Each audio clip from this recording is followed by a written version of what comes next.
Hello there friends, welcome back to another episode of Generation Tech. My name is Alan, and yes, that is a f***ing rainbow lightsaber, deal with it. I'm so glad that Cobb Vanth has returned to The Mandalorian. As far as space westerns go, Timothy Oliphant is really doing a good job channeling his inner spaghetti western gunslinger. I mean, just look at his wiry frame and how it all just hangs out there like he's being controlled by puppet strings. In that showdown with Cad Bane at high noon,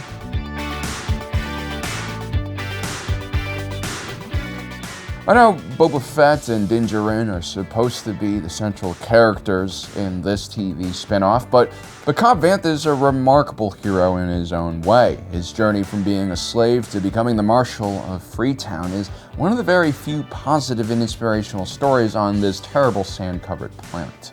Now, there's something a bit more going on with Cobb Vanth than first appears, and a lot of fans have probably forgotten about this or never even heard about this element to his backstory. You see, he's hiding something on Mos Pelgo, and it could be incredibly important in the upcoming Boba Fett Pyke Syndicate war. Now, one might look at Cobb Vanth and wonder how he could be so belligerent to the Pyke Syndicate when he finds them exchanging goods in the middle of the desert. Sure, they are technically on his territory making an illegal drug deal, but where does Cobb Vanth get off acting the way he does? Mos Pelgo is barely a settlement at best. There are only a few dozen fighters capable of defending the town. They couldn't even take out that crate dragon without the help of a tribe of Tusken Raiders. And now he's just willing to kill a bunch of thugs, bringing on the wrath of one of the largest criminal organizations in the entire galaxy? I mean, what is even the point of Mos Pelgo? It's not on any trade routes, and the only infrastructure they have in town are a bunch of moisture evaporators, which pretty much can be placed anywhere on the planet. What strategic value does Mos Pelgo or Freetown actually have?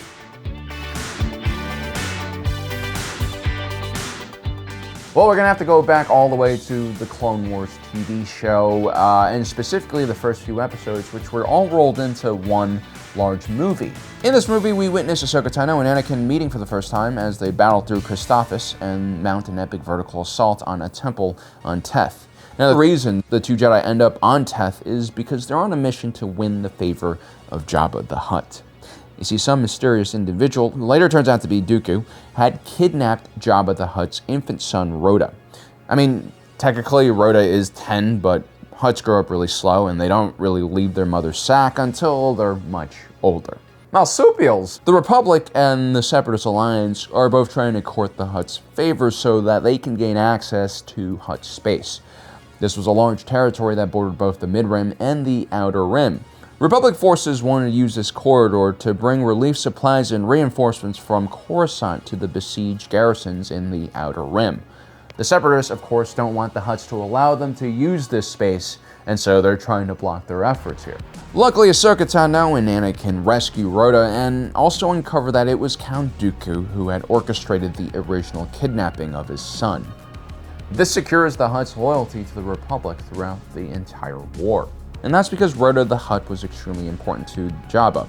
In the Hutt clan, succession is usually done through nepotism, and so having a legacy like Rhoda was very important to Jabba. His son might even protect him one day when he decides to retire in peace. But as the war came on and the galaxy became a lot more hectic, Jabba the Hutt begins worrying about the safety of his son, and so he has him removed from his care right before Maul's Shadow Collective attacks and takes over Jabba's operation. Now, Jabba, like a lot of famous people in the Star Wars galaxy, would eventually die from erotic asphyxiation due to a malfunctioning sex slave. How embarrassing.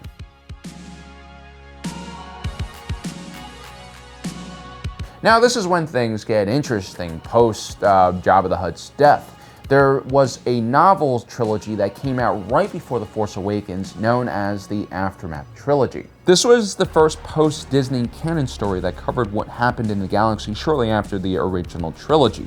We follow several characters and their journey in the last year of the war, leading up to the climactic battle in the last book of the trilogy on the planet of Jakku. Now, each one of these books also included a lot of short stories that were woven in between each act within these books, and they usually gave us a glimpse of what else was happening in the wider galaxy. For instance, we learn in one segment that Jar Jar Binks is now just a homeless clown living on the streets of Theed on Naboo.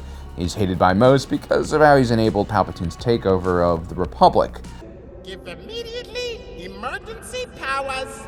to the Supreme Chancellor. Another segment follows Cobb Vanth. Yes, this is actually his first appearance in canon. The story we see is of Cobb Vanth struggling to find his way on Tatooine as a newly freed slave. We also witness his early encounters with the Red Key Raiders, who would become the major antagonists for the people of Freetown to fight. We also witness the story of Cobb Vanth finding Boba Fett's armor. And in the recent Mandalorian TV show, we get to see a lot of these things in live action, which was really cool for me, being a fan of the Aftermath novels to a certain extent. Now, in one of these stories, Cobb Vanth witnesses some Red Key Raiders beating up a stranger in the desert. Cobb Vanth manages to save this individual, whose name is Malakili, aka the former Beastmaster for Jabba the Hutt. This gentle giant was seen mourning the death of his Rancor pal at the hands of Luke Skywalker. Malakili, like many of Jabba's former employees, had been wandering across the desert once food ran out in Jabba's palace. Cobb Vanth immediately saw an opportunity, though, once he realized that Malakili was a Beastmaster. Because hidden back on Mos Pelgo, in secret, was actually a young Huttlet that seems to be the son of Jabba the Hutt. And now Cobb Vanth wants Malakili to help train and tame the Huttlet so that the people of Freetown can use the Huttlet to protect their interests. Now, they have no idea what this Huttlet's name is, so Malakili gives it the name of Borga. Now, it's possible that Borga is just some random Huttlet, but it's also possible that this is Rhoda, Jabba's son, or perhaps Jabba had multiple offspring. Now, who exactly claims that this Hutt is Jabba's son? Well, originally it was the Red Key Raiders who made this claim. They had control of the Huttlet first and tried to use the Huttlet to establish claim over Mos Pelgo. But now the people of Freetown have control over the young Huttlet, so they technically have claim on the throne that Boba Fett is sitting on. Now, in the wider power struggle, the Pyke Syndicate is seen as quite a powerful intergalactic criminal organization. But they're known for being shrewd and calculating. They rarely attack a hard target. The only reason they're on Tatooine is because they probably find Boba Fett's leadership lacking at this point. But if the Hutt clans realize that Jabba's son is still alive on Tatooine, they might reopen their claim to the planet because it's just become that much stronger. Heck, maybe even the Hutt twins will come back and try to take over Jabba's palace once again. It'll be interesting to see if Borga the Hutt will play any role in the last episode of the Book of Boba Fett. I mean, clearly there isn't much time to introduce too many new characters with one episode left, but this could be the twist that kind of shakes things up. Because now, whichever side Freetown decides to join will have access to the rightful heir to Jabba's throne. I imagine things will go down like this. In the middle of the battle between the Pyke Syndicate and Boba Fett, Cobb Vanth will slowly walk into the middle of the fray, then he'll reach down, and he'll raise the baby Hutt like, I guess, that baboon did with Simba, and he'll stop all the fighting, and everyone will just bow down to Borga the Hutt. Okay, that's probably not gonna happen. But anyway, that's wishful thinking. Let me know in the comment section below what you think. Is Borga the Hutt actually gonna return, or is it just one of many other pieces of canon lore that is just going to be forgotten and pushed aside because it doesn't fit into the narrative of the current TV shows? Anyway, let me know in the comment section below about that, and don't forget to subscribe and hit that notification button down below as well so you don't miss out on the rest of our awesome content.